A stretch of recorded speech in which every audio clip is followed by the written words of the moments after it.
Welcome to John Martin Talks, where we battle ignorance and apathy daily. The growing ignorance of just how special this experiment we call the United States of America is, and the apathy that we can't or won't do anything and everything to save her. Well, ladies and gentlemen, I got a bunch of stories here that interest me quite a bit, and I certainly hope they interest you. Let me take a little, this is not coffee, but it's, I'm John Martin, not Dean Martin, so you can guess what's in it. If you've never seen the show, it says, welcome to my side of the wall, or I want you, on my side of the wall, which was given to me by...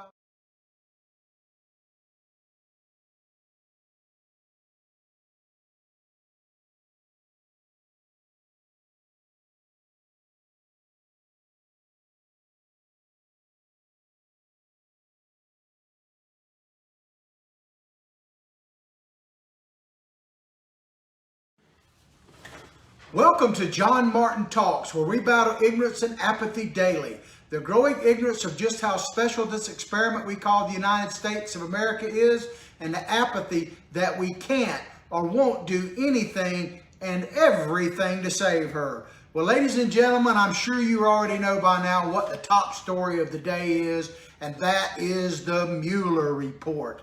The Mueller report, or the Mueller press conference about the Mueller report, I should say, because it is dominating the news, dominating the political scene, and we are certainly going to talk about it here on John Martin Talks. As you likely know by now, Robert Mueller held a press conference, kind of his exit press conference, his quote, retirement press conference yesterday, right about the same time we were doing our live broadcast. So I didn't get to comment on it then, but I certainly, as you can imagine, have a few comments on it today.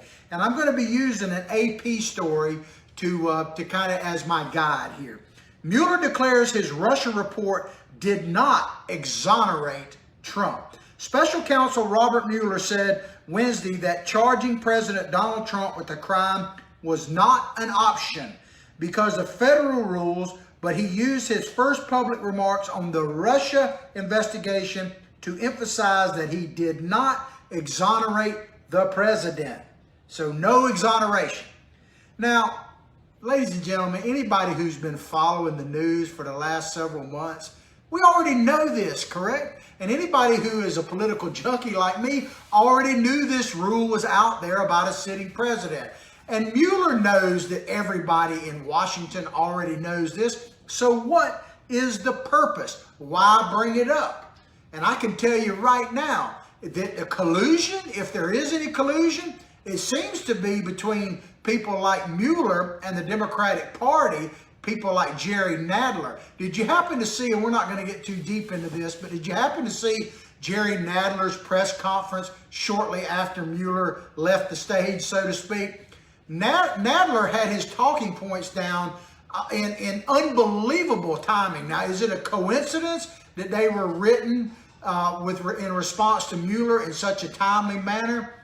I just find that hard to believe. I think that the Democrats and Mueller have been working together from the very beginning. So, as I say, we already knew this stuff. It's not like we didn't. If we had, going back to this is something Mueller said, going back to the article. If we had confidence that the president clearly did not commit a crime, we would have said so, declared Mr. Mueller.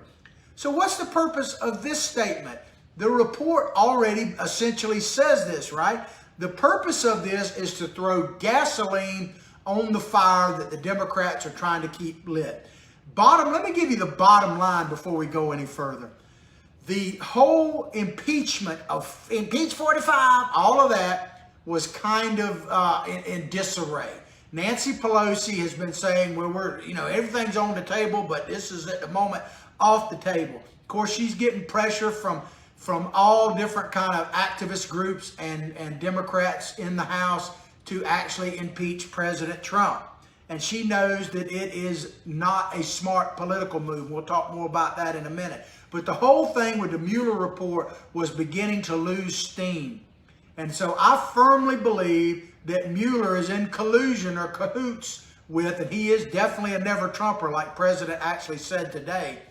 that he came out and it had the smoldering embers, if you will, of the Mueller report and the dying investigations in the House of Representatives and threw some gasoline or some starter lighter fluid on that fire. That's what the purpose of yesterday's press conference was, in my opinionated opinion, so to speak. Right on here. So this next paragraph, let me take a quick little, I want you on my side of the wall. This is a cup, by the way, that my lovely wife gave me. And I want you guys on my side of the wall as well. But this next paragraph, I want to say something about it before I start reading it. It really shows everything that is wrong with journalism today. I'm not saying it's fake news. It is opinionated news within a supposed news article. So here we go. Special counsel's remarks stood as a pointed rebuttal to Trump's repeated claims that he was cleared and that the 2-year inquiry was merely a witch hunt. That's pure opinion by this writer. Goes on to say, they also marked a counter to criticism included by Attorney General William Barr that Mueller should have reached a determination on whether the president legally tried to obstruct the probe by taking actions such as firing FBI director, talking about James Comey. This is once again purely opinion in the middle of an article, but I will address it, what they're talking about here. First of all, this whole thing about obstruct. I still haven't had a straight answer to this question. How do you obstruct a crime, the investigation of a crime that was never committed? One thing that is very clear in the Mueller report, and he even reiterated it yesterday, is yes, there is evidence that the Russians tried to have impact on our 2016 elections. That we've already known. We've known that for years. Anybody who doesn't believe that Russia and a laundry list of other countries have not tried to impact our country and our elections, you're just putting your head in the sand. We've known this for decades that Russia has tried to interfere. And they're going to try to interfere again. Just so you know, what Russia's real interference is exactly what is happening in the country right now. They want us, they don't really care who the president is, really. What Russia wants, what China wants, what our enemies want is for us to be in disarray and at each other's throats. And that's kind of what's happened. So Russia, whether or not they got the right person or man in this case as president, they absolutely accomplished their mission because we are as disjointed as we've been in quite some time. But how do you obstruct justice for a crime that was not committed? And let me get back to the point I was trying to make before I sidetracked myself. That Mueller's conclusion is yes, that Russia tried to or did try to tamper with our elections. But this is the main point. There is no evidence, the report states this and Mueller reiterated it yesterday, there is no evidence that not only that Trump or anyone affiliated with Trump, his family or anybody in his campaign would try to work with the Russians or work with the Russians, but there's no evidence that any American did. And that to me is the bottom line. So if Trump was definitely, there's no doubt he was exonerated from, quote, collusion. So getting to the obstruction part, how do you obstruct a crime that has not been committed? And think about this. If you're an innocent person, which Trump is guilty of being, by the way, he's guilty of being innocent, that the only thing he did was vent about how this was crazy and a witch hunt. He never actually tried to obstruct justice in any way. So that's just crazy. Back to the report, or my report, I should say. But Mueller went on to say, charging the president with the crime was therefore not an option we could consider. Mueller did not use the word impeachment, but said it was the job of Congress, not the criminal justice system, to hold the president accountable for any wrongdoing. Again, we already know this. What is the wrongdoing? If President Trump was not guilty of collusion, then how can he possibly obstruct justice, as I keep repeating, for a crime that was never committed? Mueller, a former FBI director, said Wednesday that his work was completed and he was resigning to return to private life. So why this, if that's the truth, why this big public spectacle? think it's his parting shot, if you will, at President Trump and the Republicans, and he is trying to help the Democrats. He is trying, if anything, he is trying to obstruct. If there's any obstruction, it's obstructing the presidency of Donald J. Trump. Under pressure to testify before Congress, Mueller did not rule it out, but he seemed to warn lawmakers that they would not be pulling more detail out of him. His report is his testimony, he said. Well, then why say anything? Let me tell you what I think about this. And Billy Bob would, if you haven't met Billy Bob Bass, this is my psychic sidekick. He kind of keeps me straight here. He keeps me focused. He doesn't talk much on the show except psychically to me, because I'm a fish whisperer, if you hadn't known that already. By the way, if you hadn't seen, I do put up fishing reports from time to time. Now, I'm read so much because I go out to sea, and I'm going out this weekend. But I posted a report to my John Martin Talks Facebook site. If you're interested in that last night, you can check it out. Go to John Martin Talks directly, like it, share it. You'll not only get stuff like that, but you'll get my opinion on articles, and you'll get memes. And it's kind of your one-stop store for memes and opinions on articles. But Billy Bob Bass, he has a Twitter handle. It's at Billy Bob Bass 1, and mine is at John Martin Talks. So he said that Mueller said he's not going to give testimony. He went even deeper and said that if he were to give testimony, it wouldn't be anything that's not already in the report. So why bother is the insinuation. So I would say, well, why then say anything? I firmly believe, and I know this is speculation and it's probably conspiracy and all of that, but I firmly believe that the reason why you notice the last week or so, you haven't heard like Jerry Nadler and other Democrat members of Congress talk about, we got to get Mueller to testify. We got to get Mueller to testify. They pretty much dropped that, and Mueller came out basically and said, in a way, through a statement, not verbally, that he didn't plan on testifying and that kind of thing. So all of this, in my opinion, the reason why they dropped all this call for Mueller to testify was because they negotiated him coming out making this statement. Because this is better than Mueller testifying, because it leaves so many questions just hanging out there somewhere that people like Nadler and Shifty Schiff and Pelosi can just keep beating the president over the head.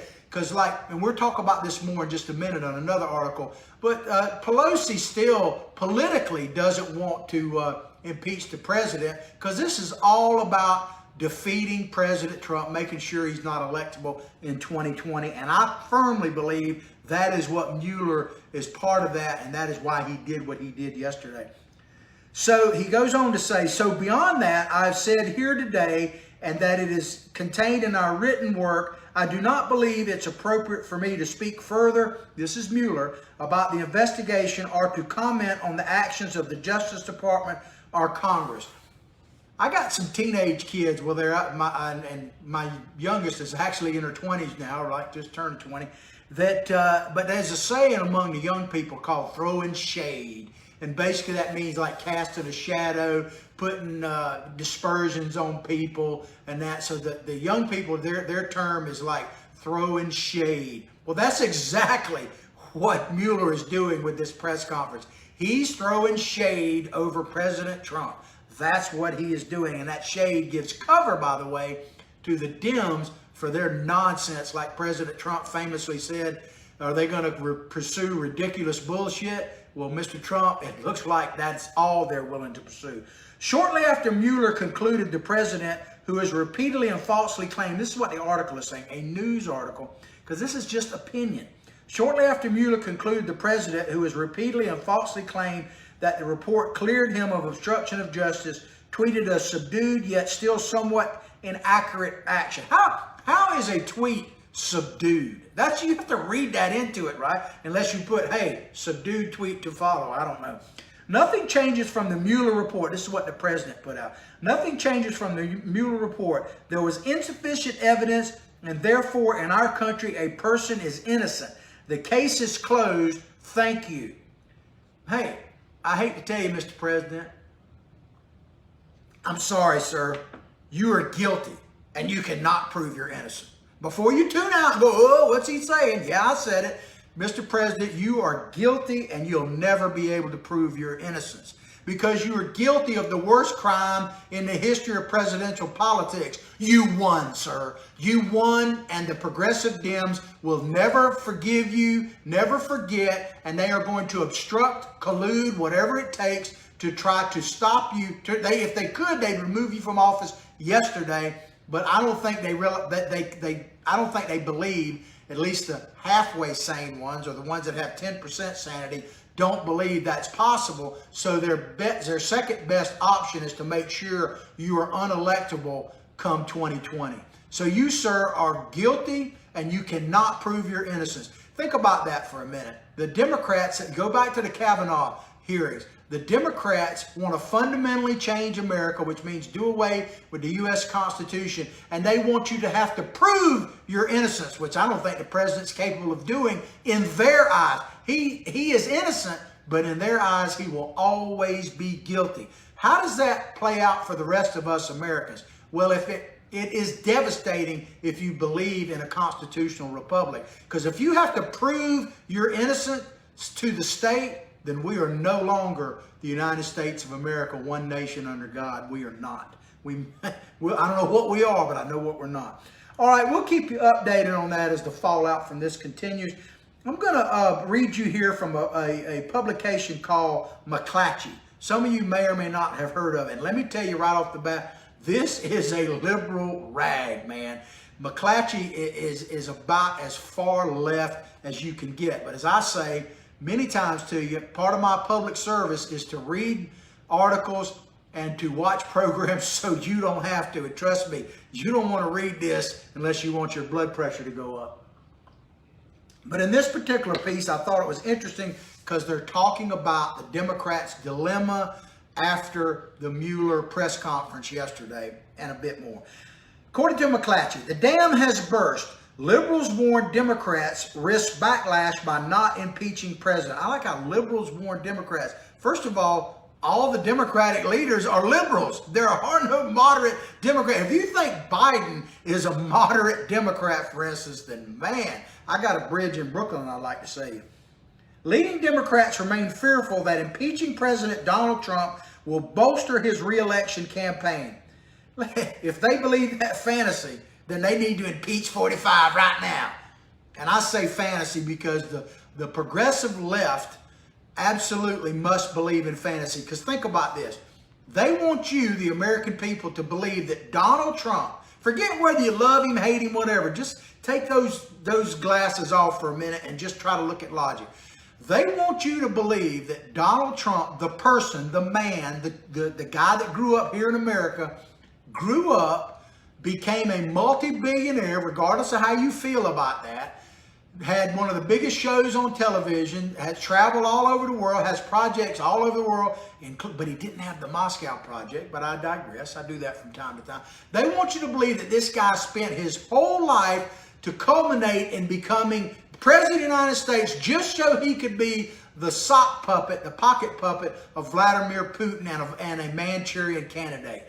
That's what they want you to believe. It is total nonsense. It's been complete nonsense from the very beginning. And I would tell the Democrats right there, Pelosi all the way down to Ocasio-Cortez, if you truly believe that fantasy, then you should impeach 45 right now. You should absolutely impeach the president right now. Because if you truly, I'm going to tell you right now, if I believed for 1 second that President Trump was guilty of collusion with Russia, I would be calling for his impeachment as well. I just don't believe that fantasy. It's total nonsense. It always has been. But if Robert Mueller's brief, unexpected statement did anything Wednesday, it clarified that a Democratic Party that does not embrace impeachment still faces a potentially sizable political risk.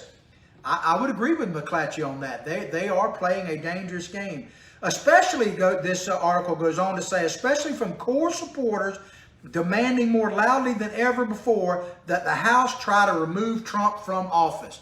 Well, let me tell you, and this is coming from someone who used to be a Democrat, the core, as they're talking about, of the Democratic Party, I'm not talking about your rank and file, old yellow dog, blue dog, whatever kind of dog you want to call Democrats. The core that is pushing all these issues, it is rotten to the core. Trust me on that. It is rotten. I'm not saying all Democrats are, but if you support the nut jobs that have taken over your party, then you, sir, you, ma'am, are rotten to the core. And you Democrats, those of you out there still with some sanity, you may not like President Trump. You may disagree with him on many areas. You may think he's braggadocious and boisterous and all of that kind of stuff. And to a certain extent, he is from time to time. But if you believe in this country, if you believe in the fundamentals of this nation, if you believe we should be a constitutional republic ruled by the rule of law, then you have one of two choices. You can either leave the Democrats. I'm not necessarily advocating for that. What I'm really telling you is you need to take your party back from these radical, hardcore leftists that are rotten to the core and don't believe what you believe if you believe in a constitutional republic. That is just a fact. It is my opinion, but it is an opinionated fact nonetheless. But Ezra Levin, a co-founder of the influential liberal activist group Indivisible, I tell you, have you ever heard of this group Indivisible? I've had personal experience with them. They are a nasty, nasty bunch, man. There is you cannot negotiate with these people. You can't reason with these people. These hardcore progressives, let me just say, I haven't said this in a while, but if I say it, it bears repeating. You cannot negotiate with these progressives. You can't compromise with these progressives. This Indivisible bunch is a great representative of the nonsense of that group. The only thing you can do with these hardcore leftist progressives is defeat them at the polls. That is it. You cannot reason with them. But this guy, Ezra Levin, who is a co-founder of this group, Indivisible, said, there is a real danger if Democrats fail to have message clarity, and I love this part, and moral clarity when it comes to this. There will be a real question of how they'll ever motivate people to vote for them. Wow. I love how they talk about moral clarity.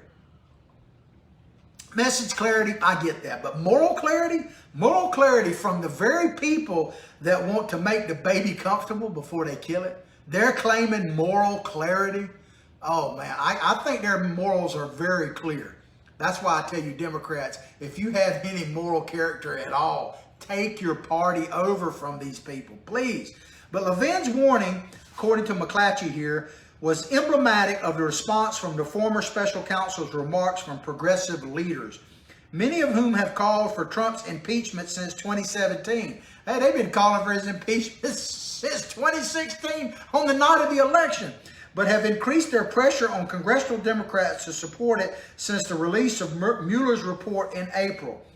Trump, he's a criminal. There is no doubt that President Trump, as I said earlier, but I'm going to say it again, he's guilty of the worst crime in presidential politics. He won. That's the only thing that matters. All this other stuff is shade, as the teenagers say. It's all shade.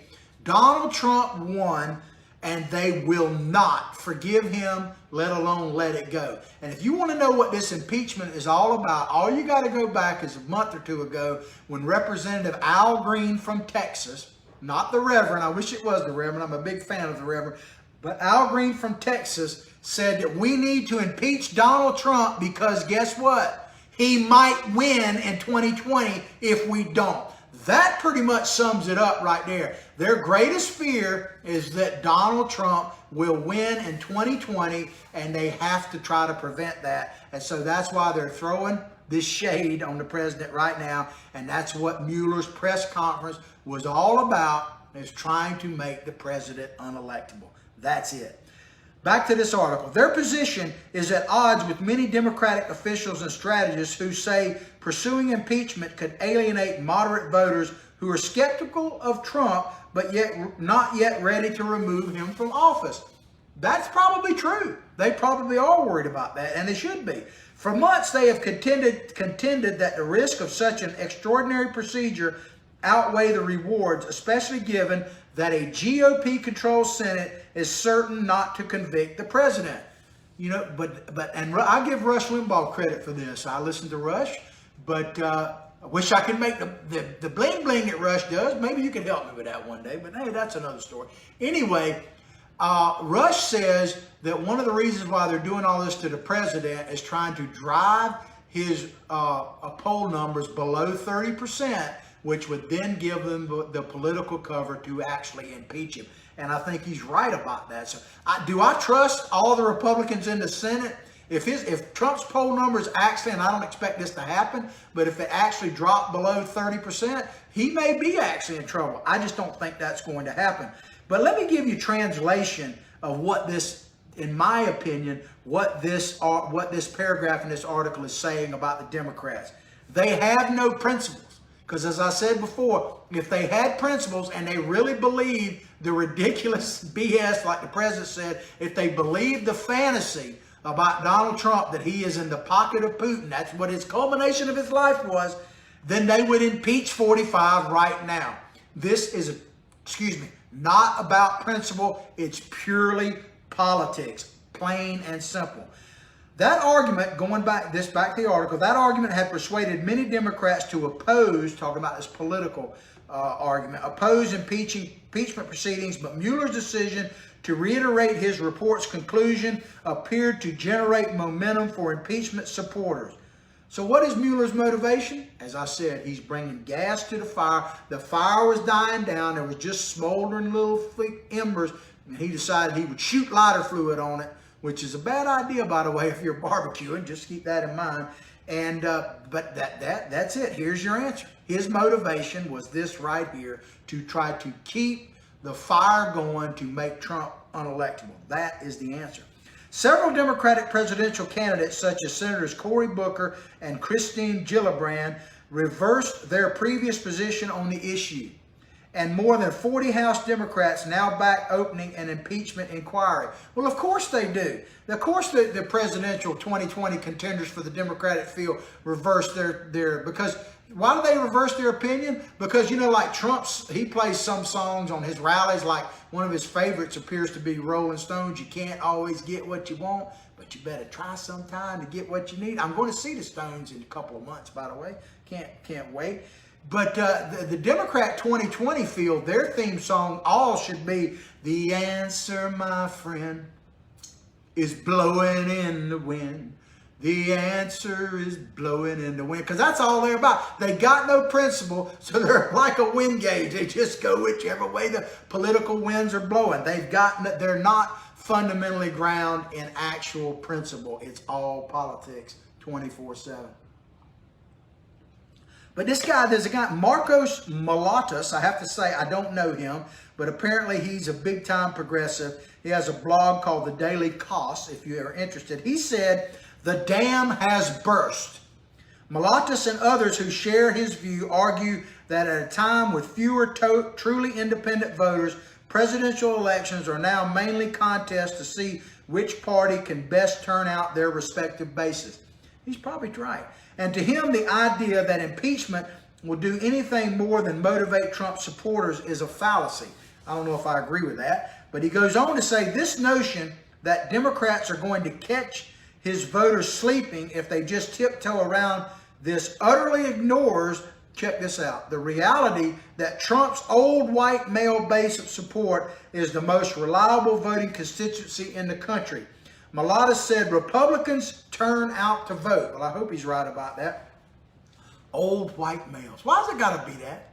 Why can't I be an old white male and just agree with the president and support the president? What if I'm actually for putting America first and making America great again, in this case now, keeping America great again? What if I've always been for that and Trump came along and resonated with me more than any of the rest of them? What if I was already predisposed to those issues and Trump became the mouthpiece for them? Could it be that I and many other old white dudes and many other people of other races, by the way, including quite a few Hispanics, much to the chagrin of the Democratic Party, and I know I got a growing Hispanic audience, and I greatly appreciate that. I hear from you from time to time. Keep it going. But what if we actually are principled people, and we were looking for some candidate to actually espouse the principles and act upon them, actually have promises made, promises kept? What if Trump became that guy? What if it has nothing to do with the color of my skin or my hair or my sex or any of that, man? Hey, let's just assume, sir, that you're right. Well, if it's up to old white dudes to save America from itself one more time, or from enemies both foreign and domestic, count me in. But Democrats, he added, he's not through, Mr. Let me get his name right. I want to make sure you know who we're talking about here. His name is Marcos Malatas from the Daily Kos blog site. He said, Democrats, he added, will be less motivated in 2020 if their party fails to adequately stand up to Trump. So let me get this straight, sir. Are you actually saying that the Democrats, in order for them to be motivated, they have to punish an innocent man?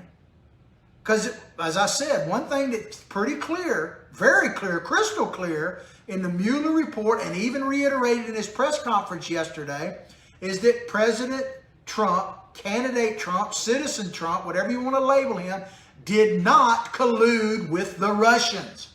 He is not guilty of that. The only thing he is guilty of is winning, while you're whining. So now, the Democratic Party, you're telling me your core, rotten to the core base, and I believe you're probably right, can only be motivated by pursuing an innocent man. That is sad commentary indeed, but truthful.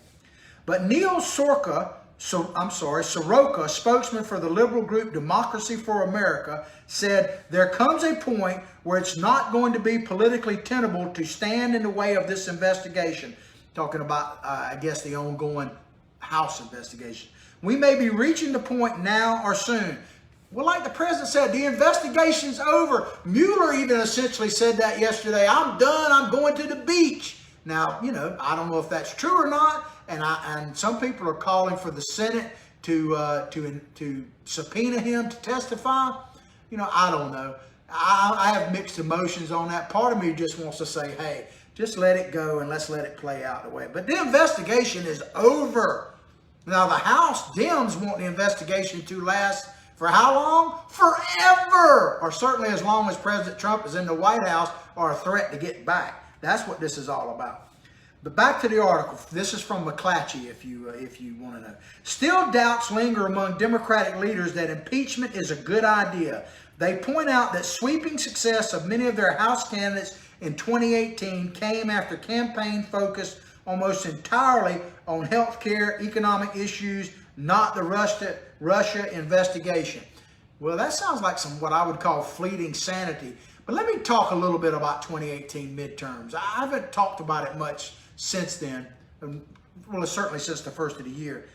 The 2018 midterms were, I think, now I give the Democrats credit. They ran hard campaigns. They won in districts that they should have won. They won in districts that Hillary won and all that kind of stuff. I'm not taking anything away from their victory other than this.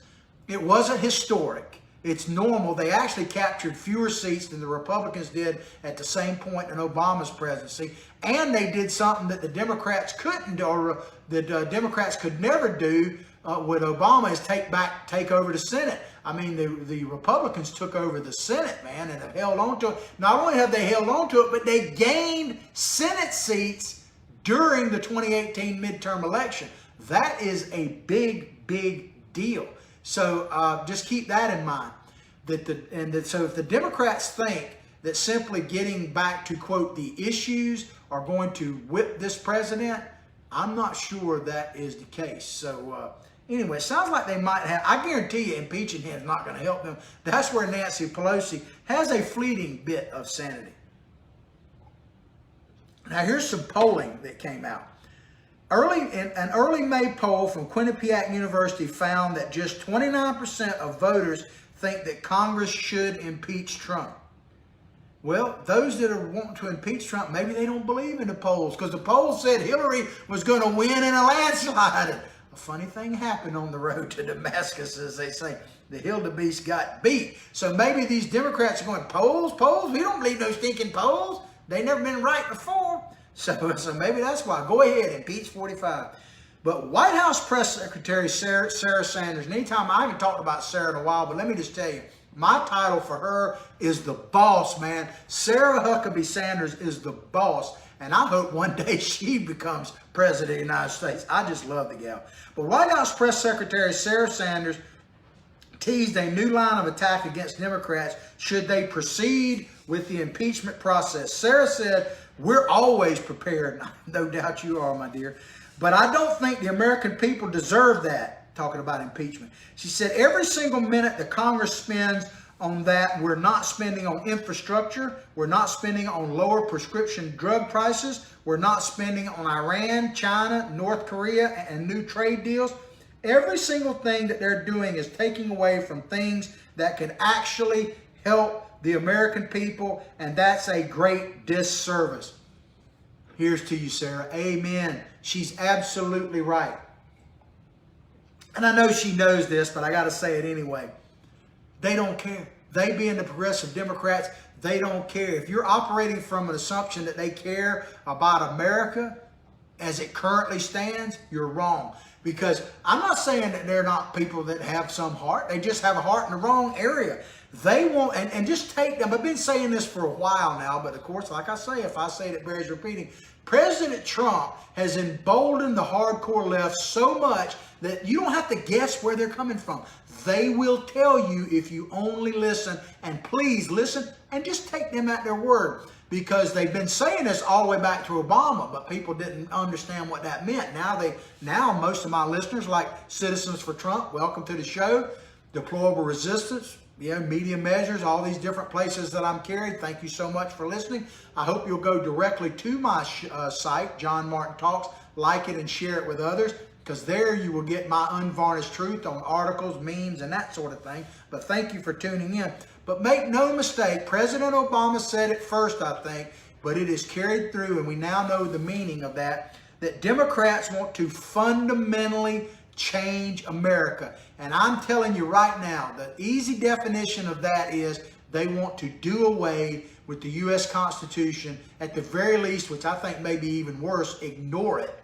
But they want to do away with our republic. Will we be better off without it? I don't think so. But one thing, I don't know what will happen. But I know one thing for sure. If the Democrats have their way and fundamentally change America, I don't know what we'll become, but I know what we won't be. And that is a constitutional republic ruled by the rule of law. We won't be that anymore. And let me tell you who is standing in their way of doing this. Yes, Donald Trump is the figurehead, if you will. And I don't mean that in any negative way. He is the out front person. But you know who they hate worse than Donald Trump and who is really standing in their way? And this includes the never-Trumpers, the swamp rats of all persuasions, the hardcore progressive left that you Democrats should take your party back from. The mainstream media, they're all complicit, inclusion, and Robert Mueller and this publication, McClatchy. There is one thing, one person that is in their way more than President Trump. And that, ladies and gentlemen, is you, the American people. Whether it be old white dudes or young black guys or women or anything in between. If you are for liberty, if you are for MAGA, making America great, especially if you're for putting America first and you believe in the U.S. Constitution, then you, my friend, regardless of color, creed, national origin, sex, whatever you want to label yourself, you are in the way, period. And they fear you more than they do Donald Trump. I can tell you that right now. All right, we'll keep you posted on this. Be interested to see how this all plays out. Of course, people like Nadler and Maxine, they're going to be running their gators all the time in the swamp because that's what they do. Got one more story for you here today, and I was a little hesitant to actually speak on this because I know for many of my supporters it will be, and my listeners, it will certainly be controversial. But it deals with Roy Moore. And this is coming to you from Politico. Roy Moore hits back at Trump in defiant interview. Now, you may know that President Trump came out this week and basically said Moore shouldn't run for the Senate seat in Alabama that he lost in a special election to this Jones fellow, a Democrat won, which is unprecedented for, at least in the recent history, for the state of Alabama. So Moore has come back and reacted to this, and that's what we're going to talk about. And we're going to talk about whether he should run or not. But this is coming to you from Politico. A defiant Roy Moore brushed aside Donald Trump's warning not to run for Senate again, telling Politico on Wednesday that Alabama voters are capable of deciding for themselves whether he's fit for office. And I got to tell you right off the bat, I'm torn on this particular issue. And it's not so much about Roy Moore, it's about whether or not people should actively try to dissuade people from running and stuff. And this is coming from someone, you got to know my history. I grew up in a political family. I've been in politics to a certain extent my whole life. I've held public office myself. I was mayor, city commissioner of my little hometown here in Hawthorne, Florida. And I've run successfully for office, and I've run unsuccessfully for office. So I've been all over the place. I've had people encouraging me. I've had people bashing me. So I've been all over. I haven't been accused of some of the things that Roy Moore is, and we're not really going to get too deep into that. He says he's innocent of those, and no, he's not been charged with anything, so I'm just going to take him at his word for now. But Moore said that in response to President Trump, said the president doesn't control who votes for the United States Senate in Alabama. People in Alabama are smarter than that. They elect a senator from Alabama, not from Washington, D.C. And I can't find anything to disagree in that statement. It is ultimately up to the citizens of the great state of Alabama, which, by the way, my mother's side of the family is all Alabama. I got a lot of Alabama blood in me, and she's 98 years old, so there must be something good in Alabama living to 98 years old. Moore's recalcitrance comes as Republicans, including Trump, are warning him to stay out of the race against Democratic Senator Doug Jones. I got to tell you, if you really don't want Roy Moore to win or to run, you should be careful about this, because this could have the opposite effect. I was thinking about if I were in his shoes, and I don't know the man, never met the man, but I only know what you know, what we've read and heard and all that kind of thing. We know how we take that. But I can tell you, if people were trying to, I think about, as I said earlier, my political feelings and activities and my life history. If somebody started putting a lot of pressure on me not to run, it'd probably have the opposite effect. I'd probably get more determined to run. So they need to be careful what they wish for. Republicans view the Alabama contest as a linchpin of their Senate majority. Ousting Jones in 2020 would give the GOP a larger cushion, with the party mostly on defense in the Senate map. I can't really argue that. And then think about it. Alabama should be an easy win for Republicans. Now, there was an extremely low turnout in general in that Alabama special election, especially on the Republican side. And there was an exceptionally high turnout. I wouldn't call it a high turnout overall, but higher than normal on the Democratic side. And that's what carried Jones to victory. And he knows that, by the way. You can tell by his voting record and some of the things he's saying that he realizes he's on shaky ground in Alabama. But Alabama should be an easy seat to retake. I'm not saying it's going to be, but it should be. And Roy Moore could botch that up. I'm not saying it might not work that way. Trump tweeted Wednesday morning that he has nothing against Mr. Moore, despite sexual misconduct allegations against a former judge. That Trump didn't tweet that. That's the article putting that in. But he wrote, Moore cannot win and the consequences will be devastating. Well, I don't know if he can win or not, but if we don't take that Senate seat back for the Republican side, that is devastating potentially. I would agree with that. The article says that came after Trump's son, Donald Trump Jr., also tweeted at Moore to steer clear of the race. Now, I can tell you a lot of big-time Republicans are opposing Moore getting in this race. And there's already quite a few people in the race, and we'll talk a little bit about them in just a moment. But a question I have in general, this is why I'm somewhat torn. Should the president actually get involved in this? I mean, he's going to be. He already is. So it's kind of like, letting the barn doors already open. But I have to ask, should the president actually get involved in a primary, especially in one that has, 4 or 5 different people already announced that they're running? Shouldn't that really be left up to the Republican Party of Alabama and to the citizens of Alabama? And they do have a runoff there, and we'll talk about that in just a second. But I'm skeptical of that. But the president has already done it. So as I say, the horse is out in the barn. Moore is convinced that he could capture his party's nomination in the face of the president's opposition again. He said some Republicans are fearful that he still has support on the way. Well, he says again, the president was initially opposed to Moore running against the appointed, Luther I think was his name, who took Sessions' place temporarily as special election to fill that seat. And he was opposed to Moore then. He later endorsed Moore once Moore won the primary, and then we know how that turned out. But he said, Moore says, they know I will win. That's why they're upset. And he could be right about that. He could be right about that. But let me just say this. Roy Moore, and he's controversial. Whether he deserves the controversy is another story. But he is controversial. There's no question about that. And this is bigger than Alabama. This is not just about Alabama, because let's face it, and this may not be fair, it is reality. Fairness and reality don't often go together. That if Roy Moore is the Republican representative, in other words, he wins the Republican primary and is the candidate come November of 2020, it will have impact. How much and what type, we don't know. But it will be a major story that the press, of course, they're going to try to bash Trump and the Republicans no matter what. But this will be tailor-made gift to them to beat up on President Trump. So possibly that is why he is saying what he's saying.